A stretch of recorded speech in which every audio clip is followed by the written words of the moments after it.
Okay, this is the introductory shiur for the third part of the Rambam's look at the halachos of Birchas on mitzvah. Okay, so this is we're looking at halacha beis of Parakid. A lot of times we're just going to be going through Parakid and seeing the ideas there. So the Rambam writes as follows: Yesh mitzvos asay she'adam chayav l'shtadel l'erdof ad she'yaseh osa. So the Rambam splits the mitzvos asay, the positive commands, like the things that we are obligated to do, into two different categories. Things that a person is obligated to run after the mitzvah and to do the mitzvah, meaning it doesn't make a difference what's going on. These are things you have to do. So for instance, you don't tefillin, but you have to wear tefillin every day, right? That's not something that's situational. You have to wear tefillin every single day. Sukkah, on sukkahs you have to sit in a sukkah, lulav, shofar, Elohim nikrein chola. In this category are called obligatory mitzvahs, mitzvahs that are echol. L'fisha adam chayev al kapanim lasos, because a person has to do them. Yesh mitzvah she'ino chova. And then there's a second category of mitzvahs that a person is not obligated, el domin l'rishus, but they're more similar to optional. You go mezuzah or ma'akeh, like putting a mezuzah on your doorpost or a fence around your roof. How are those optional? She'ein adam chayev lishkom lebayis. Chayev mezuzah, a person that doesn't have to live in a house that is chayev in mezuzah, he can live in a tent his whole life, and he never is chayev in mezuzah. He hasn't done anything wrong if he lived his whole life in a tent and never put up a mezuzah his entire life. That's fine. Right? You're only chayev to put up a mezuzah when you live in a house that has that's a chayev mezuzah. That's it. Okay. Kadesh yaseh mezuzah. Ella imratzel lishkon kayim abal el b'skina yashav. He lives his whole life in a tent or a boat. He also doesn't have to build a house in order to build a fence around the roof. If he never has a roof, he doesn't have, that's it. He doesn't have to ever put up a fence. The whole mitzvahs asay shabin adam l'makom, and any mitzvah between man and God, right? Again, he makes another division now in mitzvahs between mitzvahs bin adam l'makom and by adam l'achavero, between man and God and man and person. So by mitzvah she'eno chova, by mitzvah she'ni chova, whether or not the mitzvah is obligatory or not obligatory, the Berachah kodem l'asiyasa. He has to make a brachah on it before he does it. Okay, so I have a couple questions here. Okay. If he has to make a brachah on both categories of mitzvos that he's obligated in, and mitzvos that he's not only obligated in situationally, so then why mention both categories? Just say all brachah, all mitzvos, you need to make a brachah on them. Why does he have to say brachos that are obligatory and brachos that are not obligatory? Okay, and then the Rambam wrote that you have to make a bracha on all mitzvos bin agul makol. If you look at the Kesef Mishnah here, he says, this is the Gemara part of Safim. Amar Rabbi Yehuda Amar Shmuel, kol mitzvos mevarach alein kol b'lasiyasan, kol mar kol b'lasiyasan. All mitzvos you have to make a bracha before you do them. B'dapik Rabbeinu lichtav, and this is the Rambam is very careful to write, and I bolded it so that we can see the Kesef Mishnah's point here. Lichtav shmin adam l'makom, right? Lomar mitzvos shmin adam l'chaver. What does this tell us? That he's excluding mitzvos shmin adam l'chaver. You're going to see a staka b'kodoma, like giving staka. Right, so you don't have to make a brachah on, right? So my second question is, why don't you make a brachah on mitzvah ben adam l'chaver? Right, before I do a mitzvah for somebody else, why don't I have to make a brachah? Okay, so those are the two questions. Now, the Rashba has a incredibly long and detailed response on this long and detailed tshuva where he explains as follows. They asked the Rashba, Sheila, Lama in the Varchan al mitzvos kulan can go how malves chavero b'toni mobile.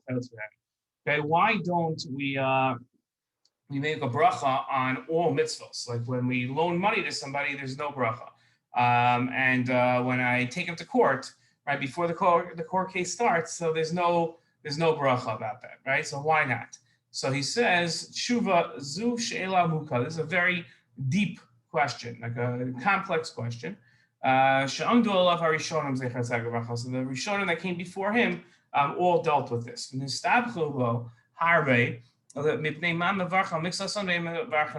they were confused as to why you make a bracha on some mitzvos and on some you don't.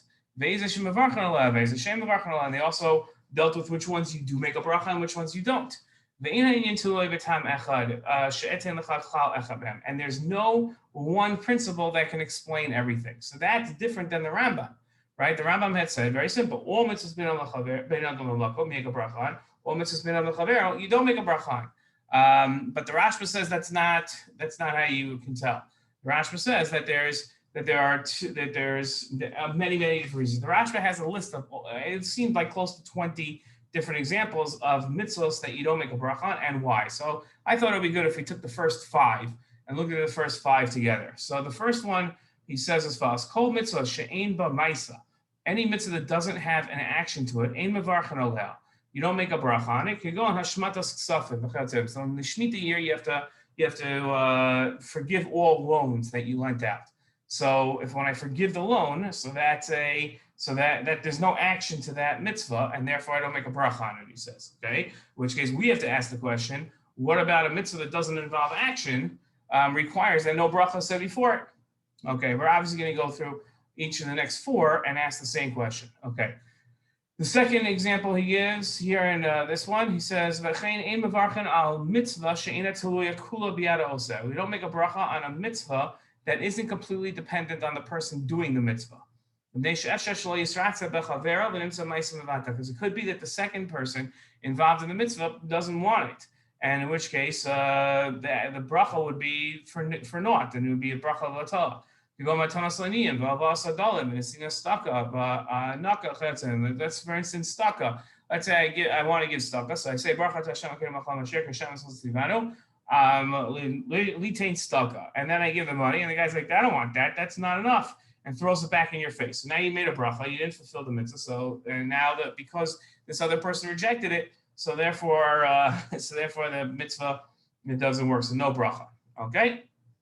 Good. Okay. So the question is, why is it that a mitzvah that's dependent on other people doesn't have a bracha on it? And now we're going to go over this in the Shiur, but the answer that the Rashba gave, because it would be a bracha latala, is a technical answer. It's a technical answer within Hilchos brachos. We're going to be looking for a more conceptual explanation. Okay. This is in the third example here. Something that's mitzvah that's given over to Beit Din. Can go on asiyas hadayanim right? So for instance, like something that a judge pronounces, right? So therefore, it could be that the people don't accept the din, in which case the din doesn't work. So why is it that there are mitzvos that are dependent on Beit Din to fulfill the mitzvah requires that no bracha said there either? Okay. The fourth example we have is kol mitzvah shehi ba mitoch avera. Any mitzvah that comes from an avera, right? Like from a sin. You go on hashavas hagzela. So, for instance, if I steal something, I have a mitzvah now to return the stolen object. Okay, so because the stolen object since this mitzvah of returning the stolen object was done through an avera, so therefore I can't I can't make a bracha when I return it. Okay, shalot zivanu ligzol, because I was never commanded to steal, in order to then return the object. Okay, so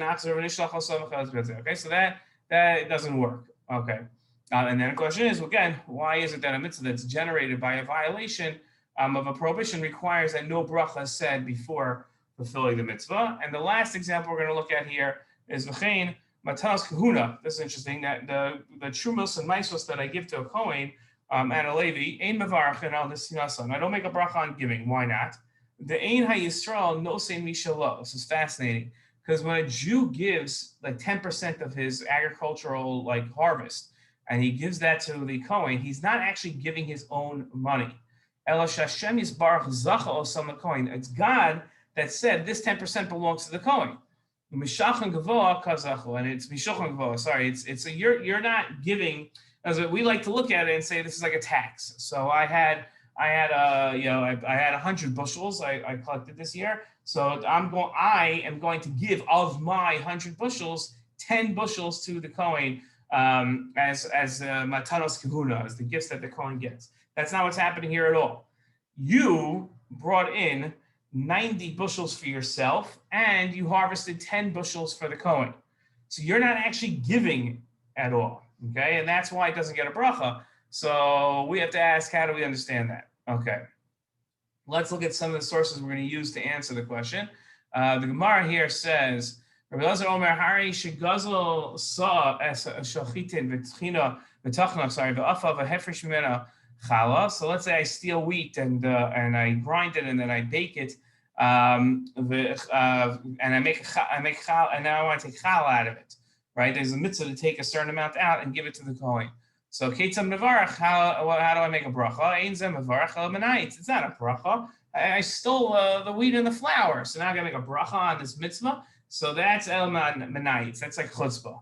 Well, Zanemar both say derech Hashem, right? So it's a chutzpah, so you don't make a bracha. So the Rambam paskins this way, and he says kol ochel davar aser. The Rambam says if you eat something that's a forbidden food, right? Let's say I eat pork, right? Bein bezadon bein b'shgaga. If I do it on purpose or by accident, ein mevarech alav.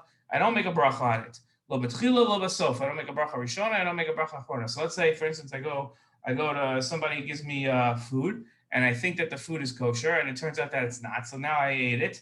When I was eating it, I thought it was kosher. Now I found out that it's not, and it turns out now that I ate pork, so I don't make a bracha achorna, right? And the Rambam gives examples. Okay, fine. So right, so he says ve'in tzarich lomar at the end of this halacha. The Rambam here says ve'in tzarich lomar v'chatan nevela v'treifel so shosi yain nesach yotzeh. If I eat non-kosher meat, so then I don't make a bracha on it. The Ravid disagrees with him, and the Ravid says as follows: Tav azeh taz gdola. The Rambam made a huge mistake here. Shlom Rushem Mevarchin. The Gemara didn't say you don't make a bracha on it. Rather, Elashem mezamin alehem. You don't include them in zimun, right? So if you had 3 people and 2 of them ate kosher and 1 of them didn't eat kosher, you can't have that guy join you in a zimun. Because there's no kviyas in order to have zimun. Right, so the 3 people have to be considered having eaten together, but this guy that ate treif is not considered as having eaten with them, in which case he can't join the zimun.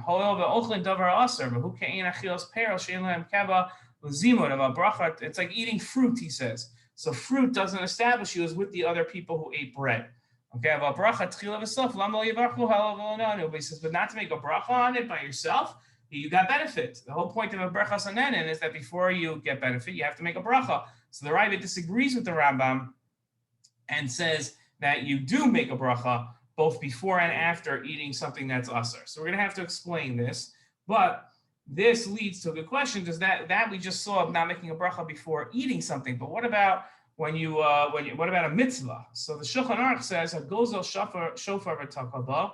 Let's say you steal a shofar and you blow shofar on Rosh Hashanah with a stolen shofar.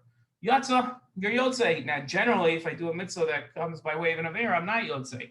Why? So why am I here? My yotzei? I feel only saying shul b'ayil. So why not? Because the idea is that there's no mitzvah with the shofar. It's the sound of the shofar. So we divide the sound of the shofar from each other.